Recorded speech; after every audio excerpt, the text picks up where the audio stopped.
Hello guys, welcome to selection classes. आज जो हम लोग हैं 29 अक्टूबर के करंट अफेयर के ऊपर डिस्कशन करने वाले हैं। ये करंट अफेयर जितने भी गवर्नमेंट एग्जाम्स हैं सभी के लिए बहुत ही ज़्यादा इंपॉर्टेंट है। यदि आप चैनल पे नए हैं तो चैनल को सब्सक्राइब जरूर कर लीं और बेल आइकन प्रेस कर दीजिए, जिससे क्या हो कि रेगुलर नोटिफिकेशन आपको मिलती रहे। तो चलिए आज हम लोग डिस्कशन करते हैं फर्स्ट करंट अफेयर की। हाल में जो 28 अक्टूबर को अंतर्राष्ट्रीय स्तर पर अंतर्राष्ट्रीय एनिमेशन दिवस मनाया गया। यह दिवस जो है कला उत्सव को मनाने और एनिमेटेड फिल्मों के सहित कलाकारों, वैज्ञानिकों और तकनीक को एनिमेटेड आर्ट के पीछे कौन है इसे पहचानता है। इस बार जो है 19वां अंतर्राष्ट्रीय एनिमेशन दिवस मनाया गया। यह दिवस जो है 2002 से आसिफा यानी कि अंतर्राष्ट्रीय एनिमेटेड फिल्म एसोसिएशन के द्वारा मनाया जाता है और आसिफा जो है यूनेस्को का एक सदस्य है। आसिफा के जो अध्यक्ष हैं ये हैं सोइको किनोशिता, संस्थापक हैं जॉन हलास और जो स्थापना हुई थी 1960 के एनसी फ्रांस में की गई थी।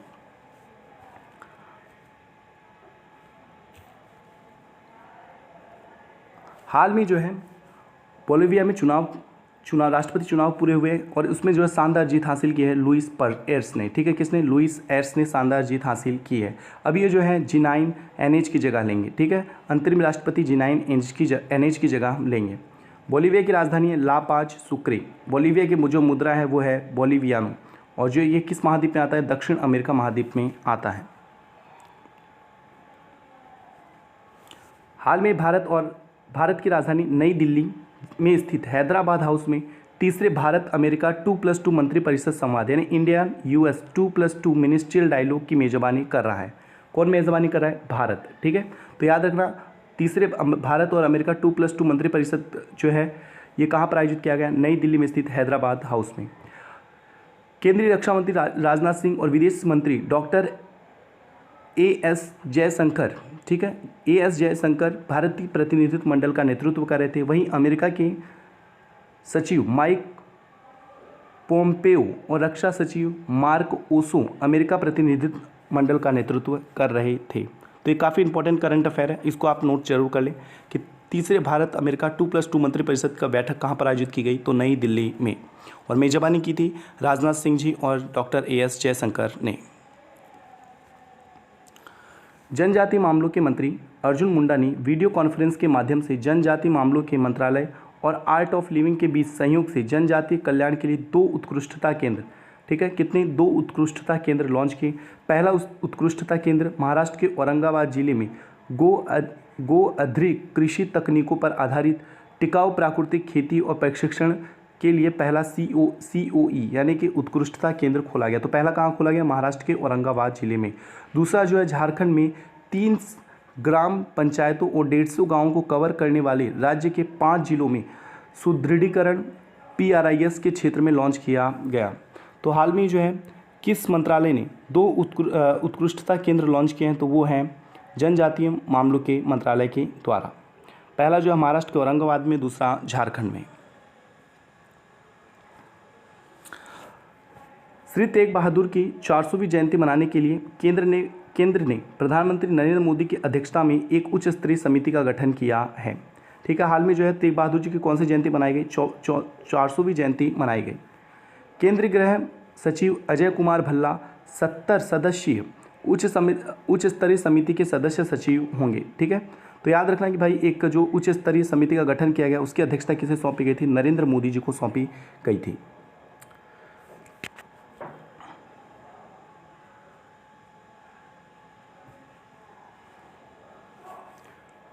हाल में जो है नरेश कनोडिया जी का निधन हो गया है। ठीक है, ये क्या थे? गुजराती फिल्म के म्यूजिशियन और साथ साथ में ये नेता भी थे। वह गुजराती गायक महेश कनोडिया के छोटे भाई थे। महेश कनोडिया जिनका लंबी बीमारी के बाद 25 अक्टूबर 2020 को क्या हो गया था? गांधीनगर में निधन हो गया था। और उसके बाद नरेश कनोडिया के 100 से अधिक गुजराती फिल्मों में काम भी किया। बाद में वह राजनीति में शामिल हो गए और 2002 से और 2007 के मध्य करजन निर्वाचन क्षेत्र में भाजपा विधायक के रूप में चुने गए थे। तो आपको सिर्फ इतना याद रखना है, नरेश कनोडिया का जी का निधन हो गया है। वो क्या थे? तो नेता भी थे, यानी कि वो पॉलिटिक्स यानी कि राजनीतिक भी थे और साथ साथ में म्यूजिशियन भी थे, गुजराती फिल्म के म्यूजिशियन भी थे। ठीक है, जिनका हाल में क्या हो गया था? निधन हो गया था। काफ़ी लंबे समय से ये क्या चल रहे थे? बीमार चल रहे थे। ये जो है महेश कनोडिया के क्या थे? छोटे भाई थे। हाल में जो है NHAI national highway authority of India ने जो है राजमार्ग में बुनियादी ढांचे को बेहतर और विशेषज्ञता साझा करने के लिए एक समझौता किया है। वो किसके साथ किया है? IIT जोधपुर के साथ में। ठीक है, किसके साथ किया है? IIT जोधपुर के साथ किया है। अब national highway authority of India के जो अध्यक्ष हैं सुखवीर सिंह संधू हैं और जो मुख्यालय है वो नई दिल्ली के अंदर है। वही हम लोग IIT जोधपुर की बात करें तो उसके जो अध्यक्ष हैं R चिदम्बरम हैं और जो स्थापना संस्था है जोधपुर के राजस्थान में है। ठीक है, तो ये आपको याद रखना है कि हाल में जो है national highway authority of India ने राजमार्ग के बुनियादी ढांचे को बेहतर करने के लिए, ठीक है, किसके साथ MOU किया है, यानी कि मेमोरेंडम ऑफ अंडरस्टैंडिंग यानी समझौता ज्ञापन किया है, तो वो है IIT जोधपुर के साथ। केंद्रीय आवास और शहरी मामलों के मंत्री हरदीप सिंह पुरी ने प्रबंधन सूचकांक प्रणाली में नक्शों और पट्टे की योजना जैसी विरासत चित्र को एकत्रित करने और उसके भौगोलिक सूचना प्रणाली को बनाने के लिए ई धरती जियो पोर्टल शुरू की है। ठीक है, किसके लिए? नक्शों और पट्टे की योजना जैसे विरासत चित्र को इकट्ठा करने के लिए और भौगोलिक सूचना प्रणाली को बनाने के लिए जो है ई धरती जियो पोर्टल शुरू किया है। तो हाल में किस मंत्रालय द्वारा शुरू किया गया है ई धरती जियो पोर्टल? ये केंद्रीय आवास और शहरी मामलों के मंत्रालय के द्वारा शुरू किया गया है। आवास और शहरी मामलों के जो मंत्री हैं वो हरदीप सिंह पुरी हैं और हरदीप सिंह पुरी का निर्वाचन क्षेत्र अमृतसर रहा है।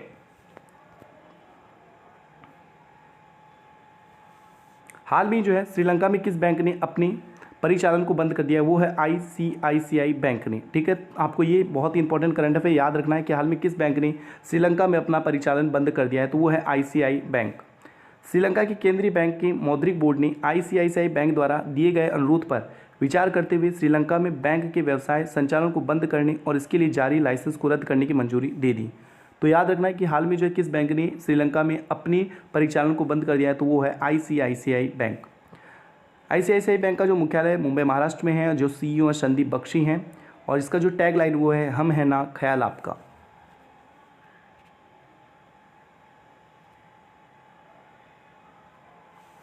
छठे ब्रिक्स संसदीय मंच का वर्चुअल माध्यम से आयोजन रूस की संसद के अध्यक्ष वाचेस्लाव वोलोदिन, ठीक है, वाचेस्लाव वोलोदिन की अध्यक्षता में किया गया। तो याद रखना, छठवीं ब्रिक्स संसद मंच का जो वर्चुअली जो मीटिंग हुई थी वो कहाँ, किस संसद से? रूस के सदस्य रूसी संसद के अध्यक्ष वाचेस्लाव वोलोदिन के द्वारा की गई। तो याद रखना, भारतीय संसदीय प्रतिनिधित्व मंडल का नेतृत्व लोकसभा के अध्यक्ष ओम बिरला कर रहे हैं। ठीक है, भारत का जो प्रतिनिधित्व कर रहे हैं कौन?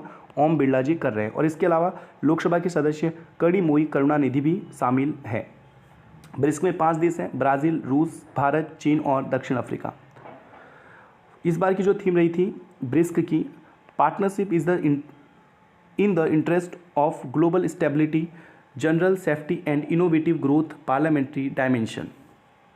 ठीक है, चलिए आज की लास्ट करंट अफेयर है। हाल में जो है उत्तर प्रदेश सरकार ने महिलाओं और बच्चों की सुरक्षा की दिशा में एक बड़ा कदम उठाते हुए प्रत्येक जिले में मानव तस्करी विरोधी पुलिस स्टेशन स्थापित करने का निर्णय किया है। ठीक है, तो हाल में किस राज्य ने मानव तस्करी विरोध पुलिस स्टेशन हर एक जिले में स्थापित करने की घोषणा की? तो वो है उत्तर प्रदेश। इस पुलिस स्टेशनों के मामला दर्ज करने और स्वतंत्र रूप से मामले की जाँच करने के लिए कुछ अधिकार भी दिए जाएंगे। राज्य सरकार ने 40 नए मानव तस्करी विरोधी इकाइयों की स्थापना भी करने जा रही है। तो दोस्तों ये करंट अफेयर बहुत ही ज़्यादा इंपॉर्टेंट है। यदि आप चैनल पर नए, चैनल को सब्सक्राइब जरूर कर लें और बेल आइकन प्रेस कर दें, जिससे आपको रेगुलर नोटिफिकेशन मिलते रहें। चलिए अब मिलते हैं कल। Goodbye, take care.